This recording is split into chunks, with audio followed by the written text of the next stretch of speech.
Experiencing issues with your radiators can be very frustrating, whether you're just trying to heat up your home in the peak of winter or just trying to dry your towels in the summer. In today's video, we'll cover a few reasons why your radiators aren't getting warm and a few tricks you can try at home to try and get them back working without having to call out an engineer or a plumber to see what the issue is. The first reason is very straightforward, and it is simply that your radiator is turned off. Radiators have lock shields on the side, which when turned off don't allow hot water into the radiators. They can also have thermostatic radiator valves on the side of the radiators which control how much hot water goes into them. So if it is set to 0, you aren't going to have any hot water going in, which means they aren't going to get very warm. You can also get smart thermostatic radiator valves which use Wi-Fi and phone apps to control the heating. These could be malfunctioning or on a weird schedule, which means the radiators just aren't turning on when you need them to be. If you have any smart TRVs, I'd recommend taking them off or resetting them, or just checking the app and making sure you know what you're doing. Another reason could be air trapped inside the system. Air can cause uneven heating inside your home, where certain parts will feel cold in normally a cold spot in sort of a pyramid shape at the bottom of the radiator. So if you only ever touch the same part of your radiator to check they're actually on, this could just be a cold spot, and if you touch another part of your radiator, they might actually be getting warm.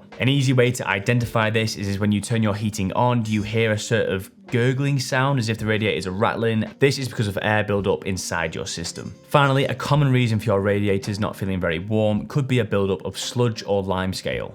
Sludge is metal debris that is built up over a period of time to cause a pyramid shape at the bottom of your radiator. As mentioned before, this will cause some cold spots, which will always make your radiators feel cold when they're actually quite warm. Limescale is common in hard water areas, which are commonly found down south, which can lead to reduced heat output and actual damage to the system if not sorted out straight away. How are we going to fix all this? Lock shields are pretty easy. Just open them back up. That'll allow water back into the radiator to heat it up. With thermostatic radiator valves or TRVs, make sure these are open all the way, get them to 6 to allow a load of hot water into the radiator. If this doesn't work, also try to remove the head of the TRV and push the pin in to make sure it is correctly set. Oftentimes these pins can get stuck, so by pushing it in, it should free it and come out, which means it will work properly with the TRV. With trapped air, we need to bleed the radiators, so using a bleeding key and a bucket or kitchen roll, go around the radiator system inside your home and bleed each single one.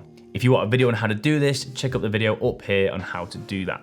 Now with sludge buildup, you can try a few different things. The number one thing I'd go for is a magna cleanse. This is a term of system flush, which hooks onto your pipework inside your house and pushes water around the system. The magna cleanse then has 2 magnets inside it, which as the water passes through the system, the magnets collect up all that debris. To release the debris from the radiator, in most cases, an engineer will go around with a drill and agitator to agitate the radiator and release all the debris from the bottom of the radiator. Of course, if your radiators or system is rather old, they won't risk the agitator as it can cause damage further down the line. If the magna cleanse doesn't work, you can then do a power flush, which is like a big strong jet wash in the inside of your system to clear out any of this debris. This can cause damage, so it isn't very recommended from iHeat, but many other companies out there will offer it. The pure pressure of the water can get components to break, or maybe elbows or pipework to split, so it can cause leaks, but do it at your own risk. If it needs doing, it needs doing. Finally, for Limescale, you can get a Limescale reducer added to your order when you order a new boiler from iHeat. This goes onto the cold main inside your property, so when the cold water comes into your property, the hard water goes through the Limescale reducer, it takes out all the limescale, and the water should be nice and clean. It acts as a sort of filter for Limescale. This does a great job, but if there's already a build-up, you need to get some inhibitor into the system to clear it out. This will often happen on your services when you go through iHeat, or if you book it in with an engineer to get a chemical flush through your system. Hopefully the tips in this video have solved your radiator issues. If not, let me know what's going on in the comments down below, and I'll see you in the next video. This has been iHeat.